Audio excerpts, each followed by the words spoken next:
But if you wanted to go to the $2,500 deductible on the Travelers to match the Bliss McKnight, it's minus $1,635. So in that amount I gave you earlier, that $153,226, that's for $1,000 deductible on the property, and that minus $1,635 is if you wanted to go to the $2,500 deductible on property. They gave the options too of, right now the deductibles are really low on the vehicles. They gave the options of higher deductibles, how much extra. So if you have the $1,000 deductible, that's built in the price. It shows you it would add $1,415 to go to $500. It would add $2,368 to go to $250. Does that make sense? Okay. The umbrella is $19,261. You won't see the umbrella quote on the Bliss McKnight summary, and that's what I explained earlier, that they can't just take your liability and bump it up to the levels of Bliss McKnight. They have $1 million, $2 million underneath, and they have to add an umbrella. They also give the options of a $5 million umbrella, a $10 million umbrella. So the umbrella would set on top of. It wouldn't just take you to those limits. It would set on top of, unless they're excluded the limits in the proposal. There's no flood on the current policy, but Travelers is offering a $5 million flood limit with a $25,000 deductible for $1,851. And flood can also be surface water. That's confusing to many people because it's not really what you would think of as the news says we had a flood, but surface water backing up and coming into the building is considered flood.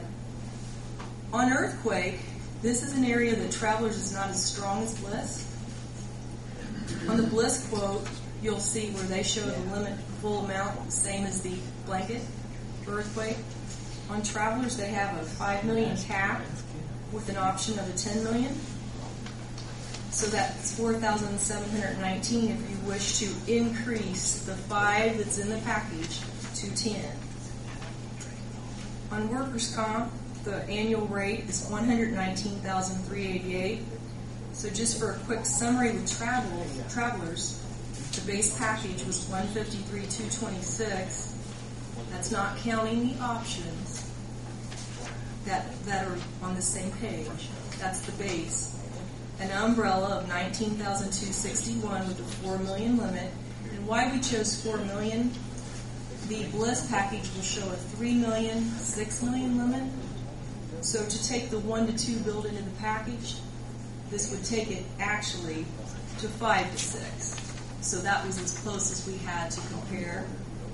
The work comp, $119,388. And that's why I stress the work comp. If you look at that in proportion to those other pieces, it's so important, especially with the loss situations.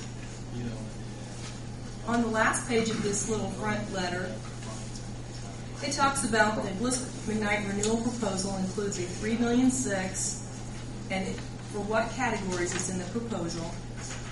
But we put in here as close as comparable as to put a $4 million umbrella on the 1-2 Travelers, which would boost it to the 5-6. Another example of the umbrella, when you have a $4 million umbrella, if you have $1 million on the work comp, you now have $5 million on the work comp. So it doesn't just sit on the general liability, it sits on other aspects. It sits on the vehicles, the workers' comp, and the general liability. So the Travelers proposal is offering more higher limits in certain categories. And there's so many categories, that's why I'm just in general here, and then the proposal shows the detail. So here's the summary for the Bliss McKnight. Base package of $186,449, umbrella NA, workers' comp $130,078. So now I'm going to go through the proposals, but I wanted this as a little cheat sheet for you, so you don't have to flip back and forth on some items as I'm trying to go through here for you. Okay, I'm going to start out with the renewal proposal from Bliss McKnight, and that's the thinner one. Theirs is only 13 pages, and Travelers is several. But when the Bliss McKnight proposal, if you flip to the first page, this is the current limits we carry. For the multi-class liability, it's $3 million per occurrence, $6 million aggregate. Bodily injury, assault, battery, and property damage, personal injury liability, advertising liability, separate deductible. No, they don't have a separate.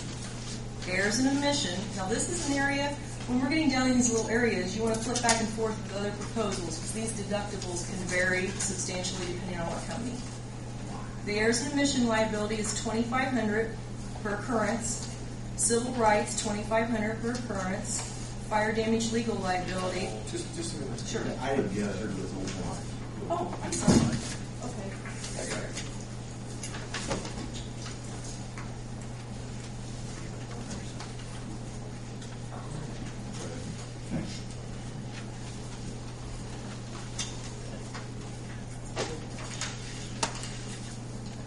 Page 213. Fire damage legal liability. That's a confusing little term. I've had customers say, what's that mean? They're only going to pay $50,000 for a fire? Fire damage legal liability means a property you rent. It doesn't mean what you have on one of your buildings, and that's confusing to people. Wrongful employment practices, $3 million, $6 million per occurrence, aggregate, $2,500 deductible. Employee benefits, errors and omission. Number 2 and 3, unfortunately, are growing litigation areas in a lot of businesses. Notice these say claims made. Remember me talking earlier about the occurrence and claims made? That's why I threw that paper in there. These are no changes from what you had before, but I'm just kind of pointing that out because it varies with the other carriers. Do you have a question on the fire damage liability? You said that that's we're renting from someone. Say you rent a property from someone else and you somehow cause a fire. They would automatically cover that even though that person had their own insurance, but you rented a facility. We don't rent it from the We don't rent anything from the No, it's included at no charge, and you'll even see that on any kind of business policy. Sometimes it's called fire damage legal liability. Sometimes it's just called fire legal. They just throw it in there. It's very rare to ever see it. Throw it in there, no cost. No, it's no cost on that. It's included. One of the few things that are included. But if it's included, that tells you it's unlikely you have a claim. It means you're charging everybody for just what you use. Right. Okay. And let's go through the wrongful employment practices. Okay, So that's everyone when understands what that is, including myself. You're sued for the types of categories. What I like to tell people, this type of claim, instead of a hurt body, is hurt feelings, just to be general. So a wrongful employment practice might be someone says that you told them they're too old and you're going to fire them because of it. or you told somebody, there's no way I'm promoting you, you're a female. This isn't part of the coverage as well, no charge, is it? No, that is a charge. That is built into the charge. I'm going to refer a lot here to June.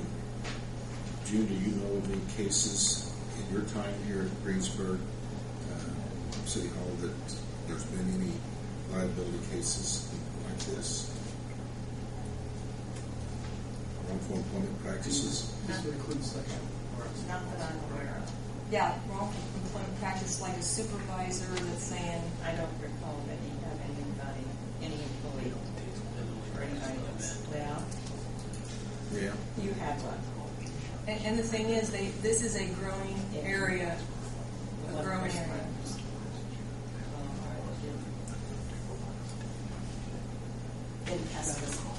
Oh, yeah. Another good example of that That's is the only one I recall. if your budget required you to lay off a certain percent of employees, that could make you, your turnover gives you more of a target to be sued. Luckily, the city has had awesome turnover, very low turnover, single digits. But if you had no choice but for budget reasons to lay off a certain percent, the odds are something would follow that. See, like in employee benefits, errors or omissions, liability. That's never happened either. Well, that's another area like this that's growing. Accidentally, you didn't on October. Accidentally, you told someone today's your last day of coverage, and it was actually the first of the next month.